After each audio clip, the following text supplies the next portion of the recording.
This year's Ali Forney recipient has been a real champion of the rights of the LGBT world. She has dedicated her life's work to helping LGBT victims of violence, individuals living with HIV and AIDS, and individuals who are largely underrepresented in society. In addition to all the direct services and community work, she is involved in also spending a great deal of her time lending her name to the advocacy efforts of the transgender community. She is currently an ambassador and executive board member of the Transgender Women of Color Collective of the Greater New York, and it's a tongue twister, you guys, I'm sorry. And a member of the Human Rights Campaign Diversity Committee.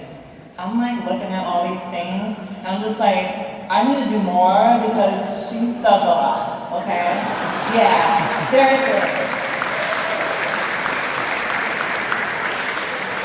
She was selected as a part of the 2014 Trans 100, which is an annual list of trans individuals from all over the country who are actively working to make the lives of transgender individuals better.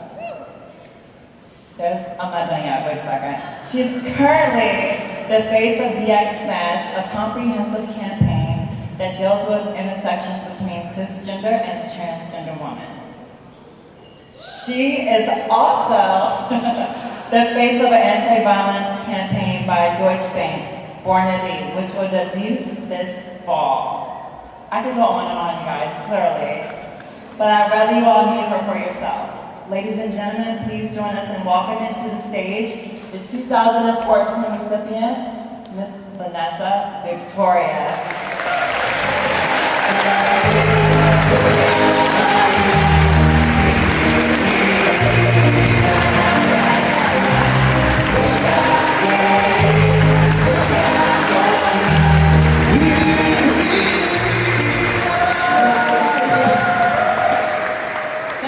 For all that love. First and foremost, I just want to say thank you to God, because all the times that I've stumbled and fell through my journey in my early 20s, I look young, but I'm not that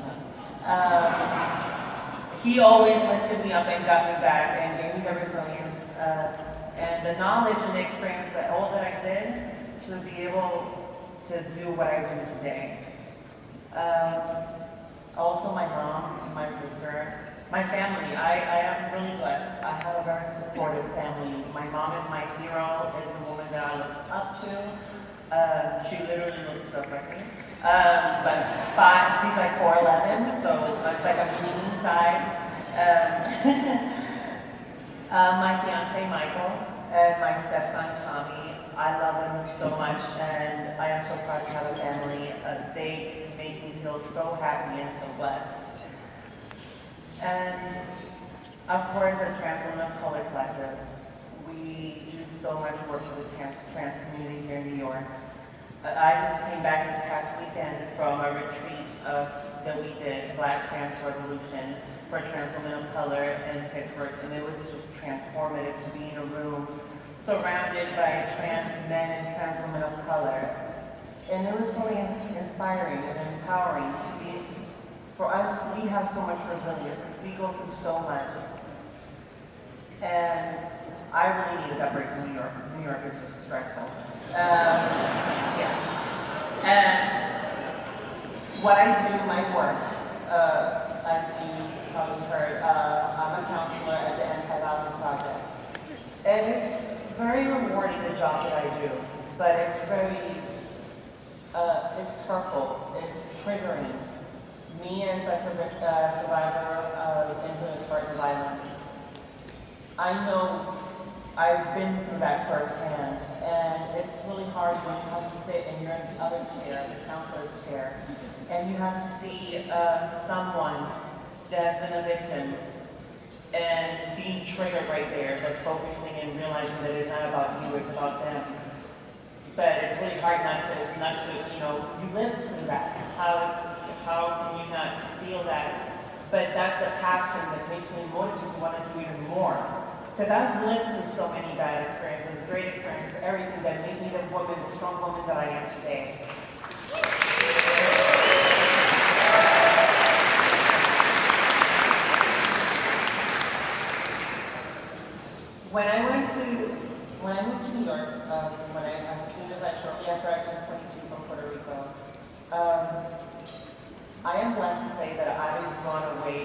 family kicked me out.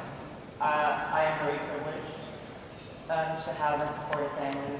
I did leave, however, because Puerto Rico at that time did not get me. They were not going to give me who I am, what I wanted, and I wasn't able to be who I am today.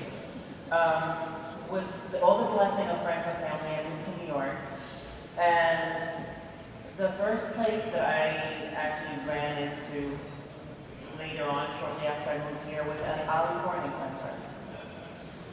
I came to Allen Corning Center just trying to see what's going on. You know, I was first of all so surprised. I've never seen so many gay, lesbian, trans people all together in one room. And in Puerto Rico, you don't see that. Now it's gotten better, but back then it wasn't the case. And they opened their arms, and that place, it became like a second home to me. I lived with my aunt at the time, but I just wanted to be there all the time because I fostered so much friendship and family and sisterhood, and I met so many amazing people. They helped me through a lot of tough times. They opened my eyes to what it is to be trans in New York. All the staff there became family, and shortly after, you know, I was going there until I was 24, and I just used to walk in and walk like I owned the place. Good morning, hey, you know, just walk in and keep walking like minding my own business. But that's how I felt. I felt like that was my home. In 2012, I was lucky enough to be part of their outreach program. I worked and did outreach during the summer. And it came as a surprise when I was approached earlier this year and was asked and if I would be honored today. And because it's been so long and, you know, so much time has happened. But it makes me feel good because I don't even have words for it right now, but it just feels amazing. Ali Corning Center is such an amazing place. They touch my heart. They open their arms and their home. And they service so much people that need help. And they inspire me along with other things I need to always feel like I always need to do more. That's why I'm always involved in so many things, because LGBT people, especially youth, need help. And as a trans woman of color, we are living right now more visible. You know, as you may know, I have my very good friends, Janet Mock and Laverne Cox, that are very, very good friends of mine, doing their thing, being visible, and that's amazing.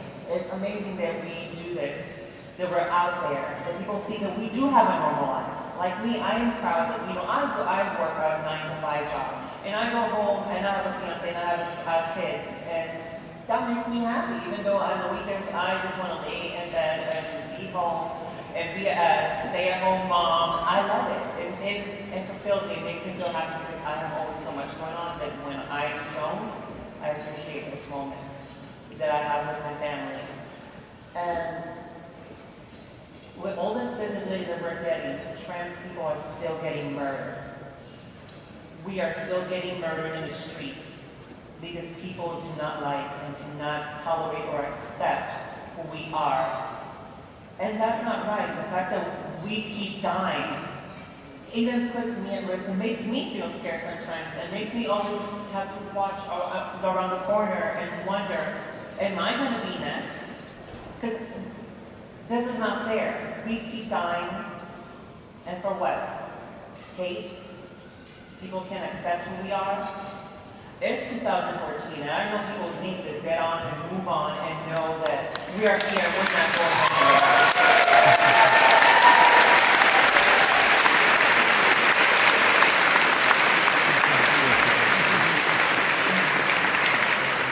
And I just want to say that, you know, trans lives matter. And as long as I live and breathe with Ali Corning Center, with the Trans Women of Color Collective, with the Anti-Violence Project where I work, and in my own advocacy and activism, it will keep, the movement will keep going on, because we can't keep dropping dead like flies. Our lives are so important, and there's so much talent in our community. Obviously, there's so much talent. Look at amazing Isis King, my friends, like I said, Laverne, Janet. We are amazing and talented people, and people need to see that and start valuing and appreciating our lives. Thank you so much.